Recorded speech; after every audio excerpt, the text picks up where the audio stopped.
Boy, the Sacramento Kings dropped their second straight game by 27 plus points. And for the second straight game, Keon Ellis does not play in the first half and only in the fourth quarter. And he was the only Kings player in this blowout loss that did not have a negative on the Sacramento Kings who played. Let's talk about this one on our post-game recap right now. Let's go.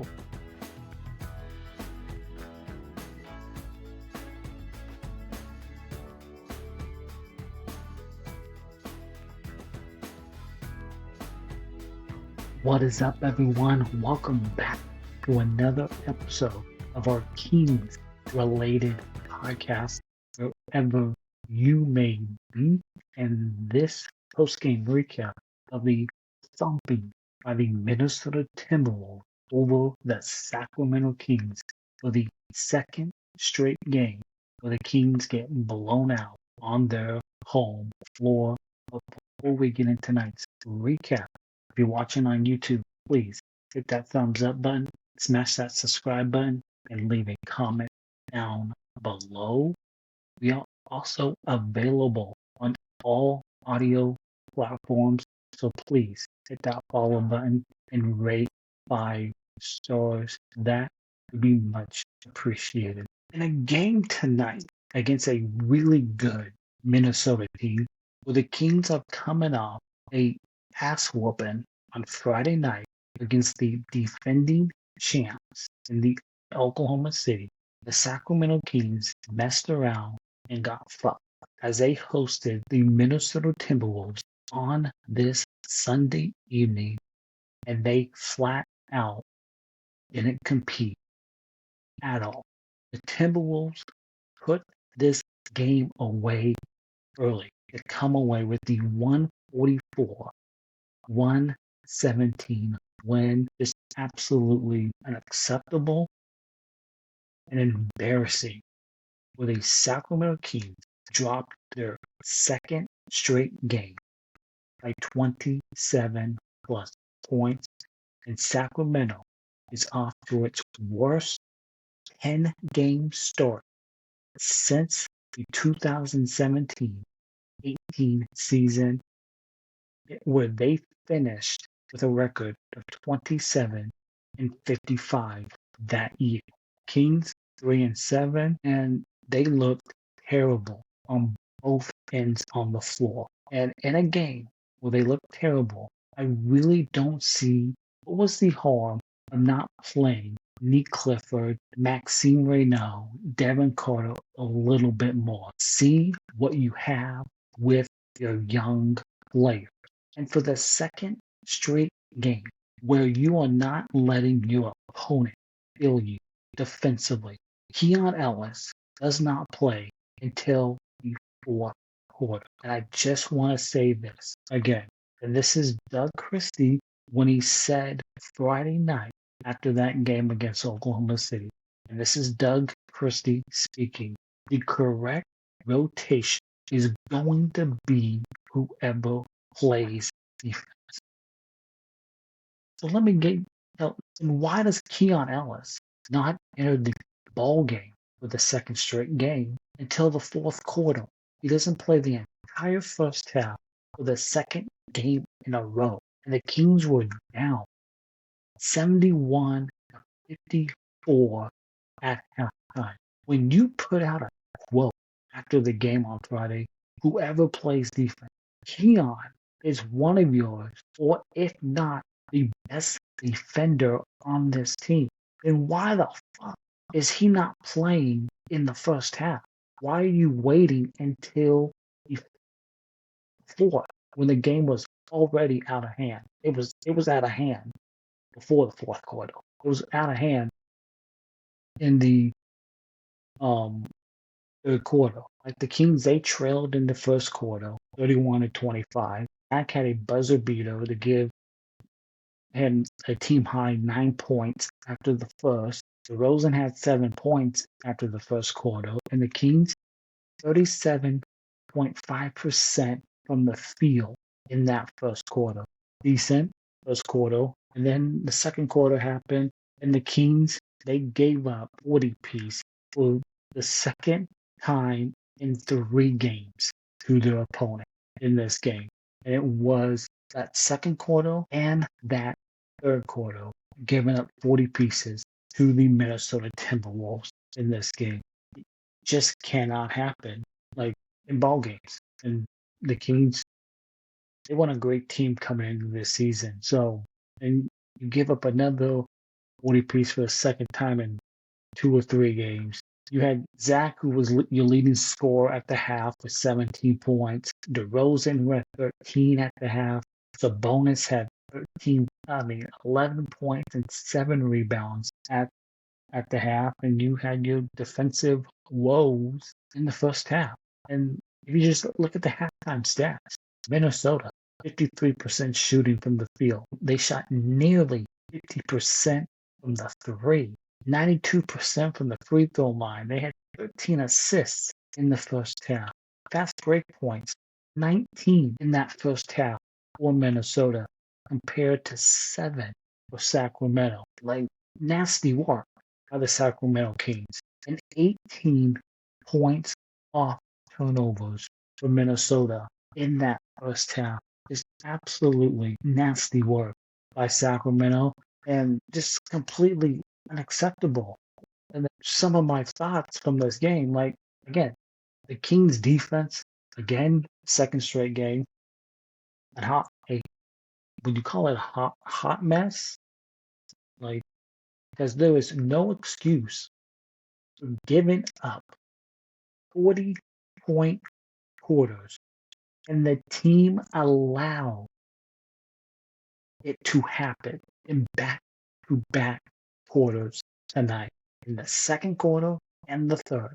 This is still a collection of players, not a whole team. And until this is fixed, the defensive woes will continue, and this season will go downhill quickly. Who knows where this season will go? I think I know where this season is going to end up. Montes Sabonis all night playing through pain, grabbing the rib area. He missed 2 straight games with the bruised ribs. Returned to action tonight, and he was clearly hurting in this game. And Sabonis got outplayed by Rudy Gobert in this game. Gobert dominated Sabonis in this game, and Sabonis finished with 20 points, 13 rebounds, including some tough shots in traffic. And the rib injury, may linger quite a while for Domantas Sabonis.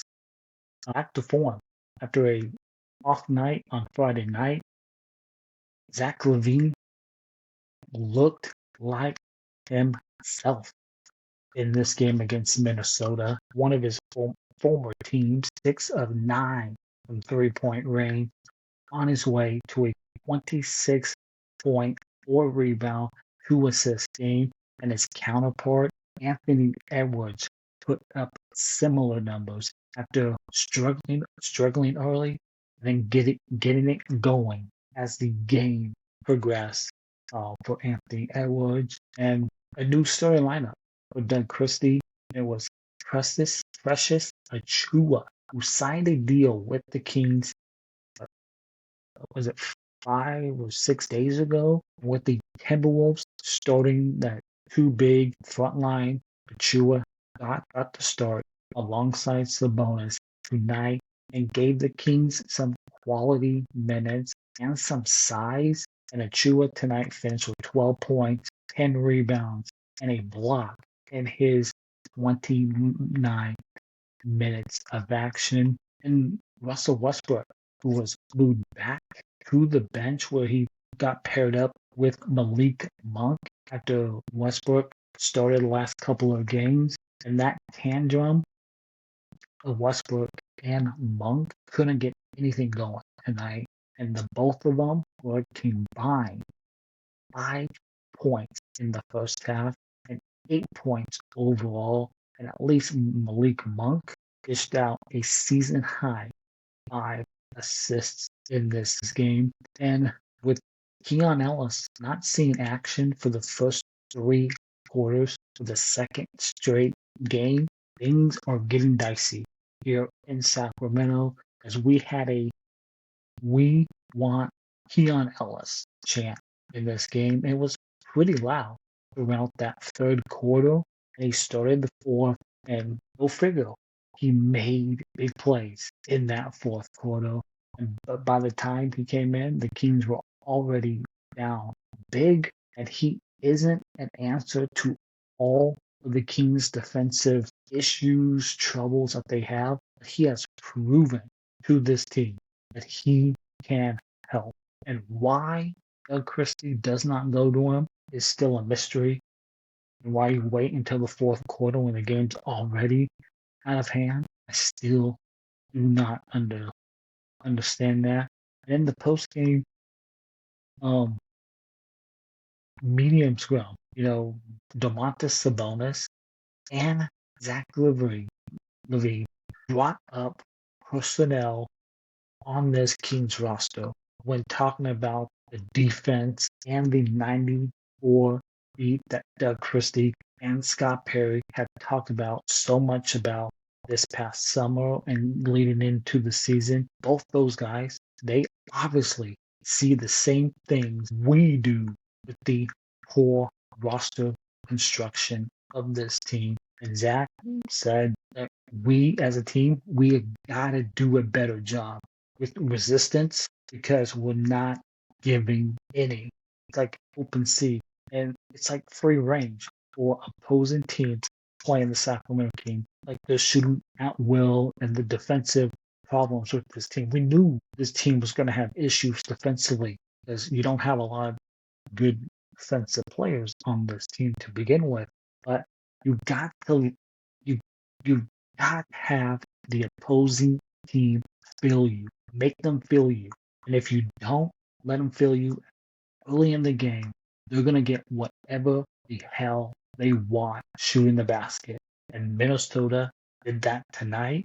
Oklahoma City did that on Friday night. And you got another tough game on Wednesday night against a Denver Nuggets team that beat you on that final game of this past road trip. So, and then Wednesday, you got the Atlanta Hawks to conclude this homestand. So it's not letting up this brutal start of the season for the Sacramento Kings. The Kings, for the second straight game, get blown out on their home court through the Minnesota Timberwolves, 144 to 117. Not a lot to like from this basketball game as a Kings fan, because if you just look at the numbers from this game, 50% shooting from the field from Minnesota, 18 threes from Minnesota in this game. Rebounds, they want a +1 from Minnesota in this game. 31 fast break points for the Timberwolves. 11 steals, 9 blocks, points off turnovers, 37 points off of the Kings' 16 turnovers. Not a lot to like from the Kings. DeRozan, a -19. Achua, -10. Sabonis, a -19. Levine, -21. Schroeder, -15. Another off night for Schroeder. Back-to-back games.